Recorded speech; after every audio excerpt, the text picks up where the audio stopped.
Hello everyone, my name is Roger Ward, and for my final presentation, I will be presenting on handling third-party risk assessments.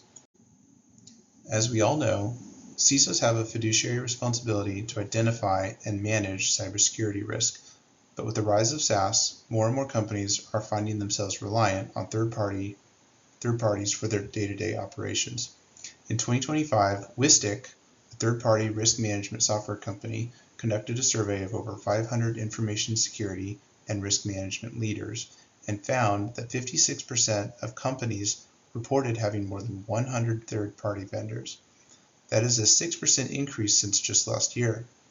The average number of vendors each company works with now is 286, which represents a 21% year-over-year increase.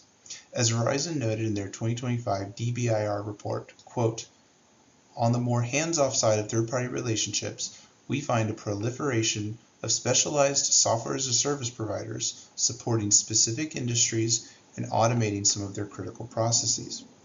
And although those can be beneficial from a cost reduction and business efficiency analysis, they bring the Venn diagram overlap of cybersecurity risk and operational risk uncomfortably close to a single circle." All right, here's my outline for this presentation. I'm going to start off with some statistics, and then I'm going to focus on the asking security questionnaires side of the equation. I'll highlight 4 key tensions, go over some of the strategies I found in my research that are currently being used to address these tensions, and then provide my own opinions on ways that this process could potentially be improved. And then we'll shift our focus. I will shift my focus over to the answering security questionnaires side of the equation. I'll take a look at 4 key tensions that CISOs receiving security questionnaires face, some of the strategies that are being employed today, and then again I will provide my own opinion on ways which this process can be improved for CISOs on the receiving side of the equation. And then lastly, I'll wrap up with some concluding remarks. So let's start with some statistics. The chart above is from the previously mentioned survey conducted by Wistic. Respondents gave estimates for the average number of security questionnaires their teams respond to in any given month. To summarize the chart a little bit, you can see that 50% of respondents estimate that they answer between 11 and 50 questionnaires each month. Now note that the number of security questionnaires received by organizations is obviously going to vary depending on the size of the organization and the industry or industries that they serve. So while some companies may receive a fairly modest number of security questionnaires, others may receive security questionnaires with a much greater frequency. This slide contains a list of the areas that commonly are addressed in these security questionnaires. If you feel a little bit overwhelmed looking at this list of question areas, that's the point. The list of questions is overwhelming. All right, let's start by focusing in on the asking security questionnaires side of the equation. Another quote from our favorite incident report by Verizon. This Verizon states that, quote, "It is not a good strategy to sit around and check the news to see if you've won the vendor lottery for that day. Our guidance from last year persists. Make sure that positive security outcomes from vendors are an important part of the procurement process and have plans to address repeat offenders."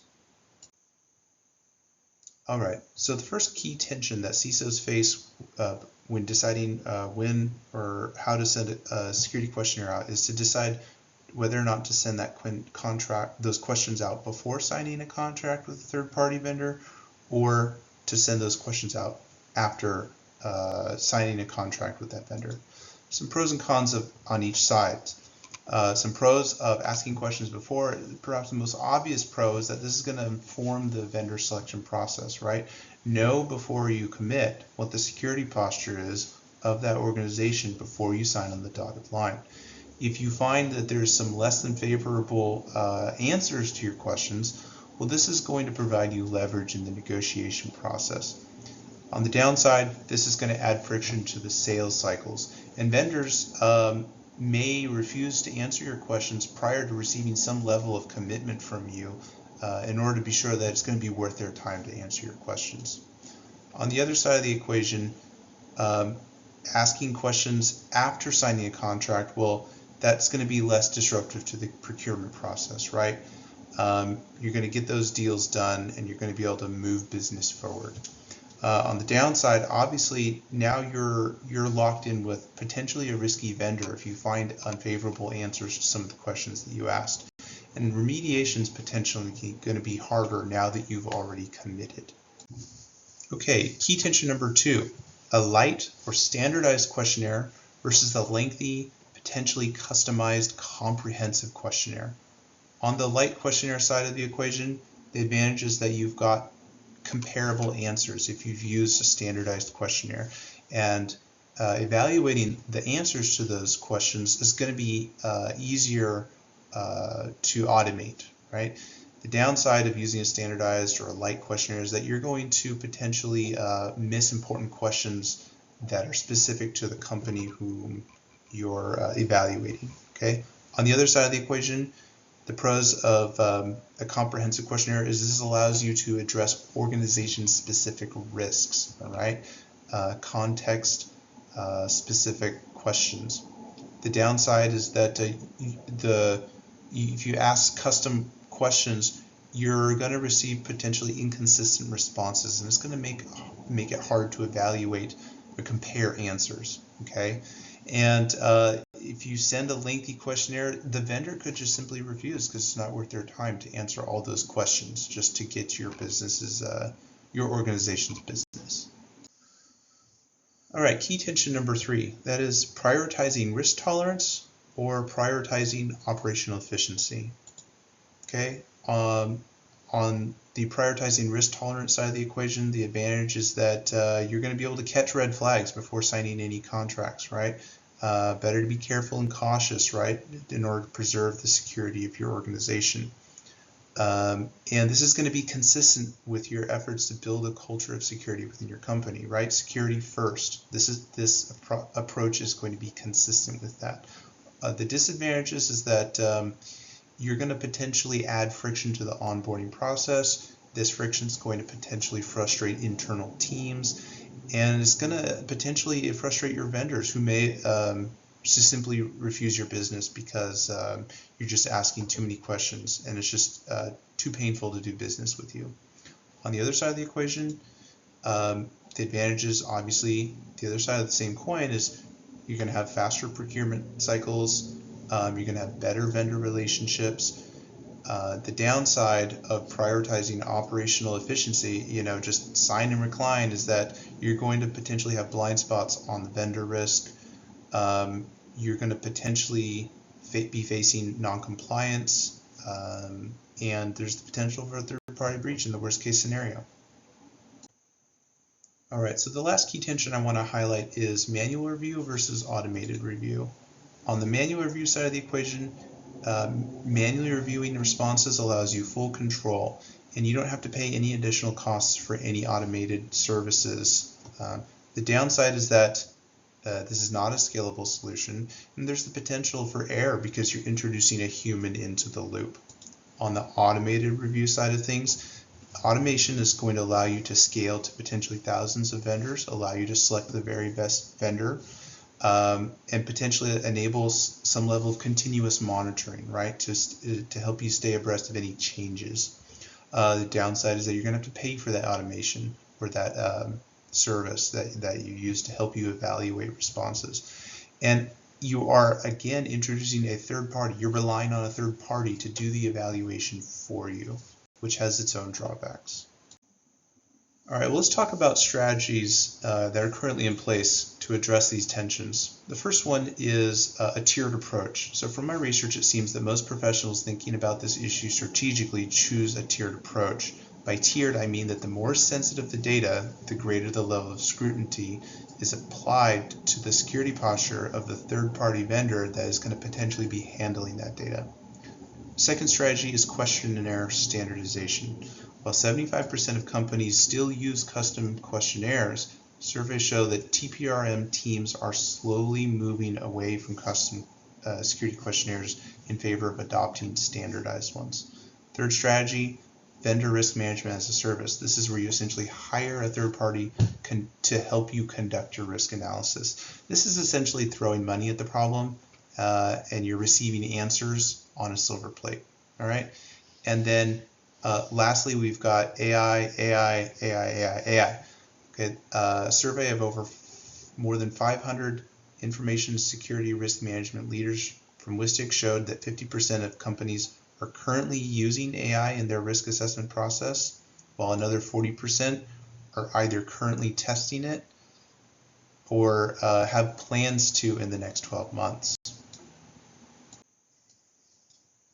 So while I was researching this topic, a couple of ideas came to mind for how to ease some of the aforementioned tensions. These are not direct resolutions to the tensions I previously enumerated, but they are tips that are likely to ease the security questionnaire exchange process.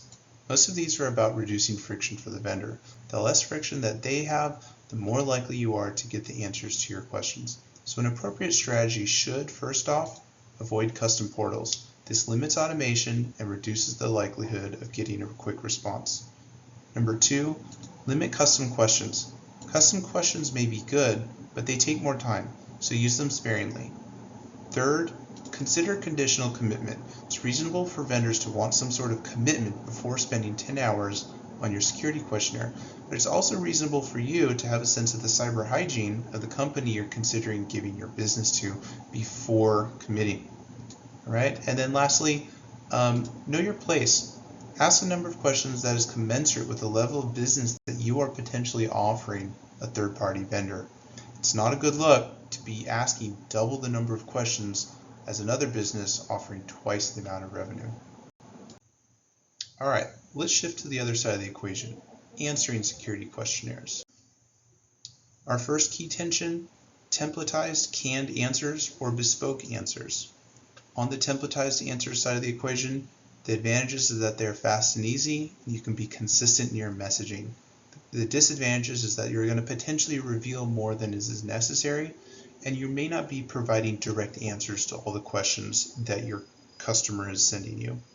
On the other side of the equation with bespoke answers, you're providing those direct answers and you're able to provide the nuance that's important for each inquiry. But the downside is obviously that it's going to take more time to provide those bespoke answers, and with more human in the loop, you're going to have more potential for mistakes. Okay, key tension number 2 is going to be centralizing responsibility for answering these questionnaires versus delegating responsibility. On the centralization side, the advantage is that you're going to be able to ensure more consistency, and you're going to have an audit trail for your answers. The disadvantages is that central group that answers security questionnaires could potentially be a bottleneck, and they may have an inability to provide nuance about certain domain-specific questions. On the other side of the equation, delegating responsibility does seem to have produced faster results, and those people providing those answers are able to provide the nuance necessary for each inquiry. The disadvantage is that you're going to have an inconsistent tone, and there's the potential for version drift.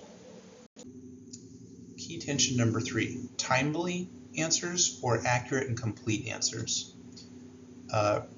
Timely answers, the advantage is that you're going to remove friction from the sales cycle, and you're going to free up the security team to prioritize other critical security-related tasks. Disadvantages is that providing hasty answers could potentially lead to future legal liabilities, and you may not be answering all questions as directly as your customer would like. On the other side of the equation, accurate answers, obviously you're going to lower your reputational risk and legal risk. It shows maturity and seriousness of your organization, and your comprehensive answer can be easily reused in future security questionnaires. Disadvantages is that if you're overly conservative, you could potentially scare prospects away. You may lose customers due to the delay, and it's just an enormous drain of time to be thorough and accurate on all questions. All right, the last key tension I want to highlight is choosing transparency over controlled disclosure. On the transparency side of the equation, transparency is going to build trust, it helps you set realistic expectations, and it reduces legal risk because you're being completely open and honest. The downside is that transparency may potentially scare off customers. Weaknesses could potentially find themselves in the hands of malicious actors, and you potentially create for yourself future binding obligations. On the controlled disclosure side of the equation, obviously this strategy enables you to protect sensitive information, helps you maintain competitive positioning, and it fosters flexibility to change in the future. Downside is that it appears protective or evasive and requires trust from customers, which you may not necessarily be able to lean on. And also, lastly, later revelations of info that you refrain from sharing could potentially lead to turnover in your customer base. All right, let's take a look at some of the current strategies that CISOs are using to answer these security questionnaires. Most of these are going to be pretty intuitive. The first one is pre-answer the most common questionnaires, whether that's the SIG, the CAIQ, or the VSAC. This is just essentially self-attestation. It's just a good idea to anticipate and prepare answers to the questions you expect to receive most frequently. Second is the Pareto principle. For those unfamiliar, the Pareto principle states that 80% of outcomes come from 20% of the causes. In the context of security questionnaires, the outcome I'm speaking about here is revenue, and the causes are the large contracts. So the idea is that security teams should generally prioritize questionnaires from customers who will be paying the most. All right, the third strategy is to build an answer bank or a golden questionnaire. Recycle answers to previous questionnaires, never do the same work twice. This produces a reflexive flywheel effect. Fourthly is charge customers to answer questionnaires. This just seems like such an obvious choice. Fifth, build and maintain self-service resources such as a trust center, a SOC 2 report, pen test summary, or a KCS, which is the practice of building and maintaining a single authoritative library of approved documentation for quick adaptation and reuse. And this KCS practice is going to complement potential AI tooling that you introduce in the future. All right, so a couple ideas came to mind while I was researching this project. They are not answers in and of themselves, but I think they will be helpful when deciding how to handle security questionnaires. First off, be principle driven. Do not just Leroy Jenkins your security questionnaires. Figure out what your principles are first before anything else. Then use these principles to drive your strategy. If you can't decide if you want to be fast or complete, you're likely going to be neither. If reputation is paramount, optimize for transparency and accurate answers instead of hiding behind vagueness and making misleading claims. Principles can be differentiators, especially when security is paramount. Second, a good strategy should reflect the growth stage of your company. If you're a smaller company, a question bank has to start somewhere. Optimize for speed, so delegate responsibility wherever possible. You can work on polish and consistency as you mature. If you're a larger company means likely a larger budget, which means that you may be able to afford a central team to ensure consistent answers. And you may be able to use AI to recycle info from a mature question bank. Third, change your strategy when necessary. Be attentive to KPIs and be willing to adjust strategy when those KPIs indicate a change is needed. And then lastly, use AI where possible. AI does offer real promise, but it is not a panacea. The usefulness of AI will depend heavily on the amount of info and available accessible to it. If accuracy is a concern, consider focusing on internal-facing AI tools so that bad answers can be QC'd by internal staff. In conclusion, this report highlights several key complexities that CISOs face on both the sending and receiving sides of the security questionnaire process. While I've described some of the existing strategies security teams have been using to address these issues, what you may have noticed is that for many of the tensions I've enumerated, there are no clear answers. As one well-known security professional likes to say, these sorts of issues are truly like being asked to make lemonade out of 2 apples, grapefruit, and a kumquat.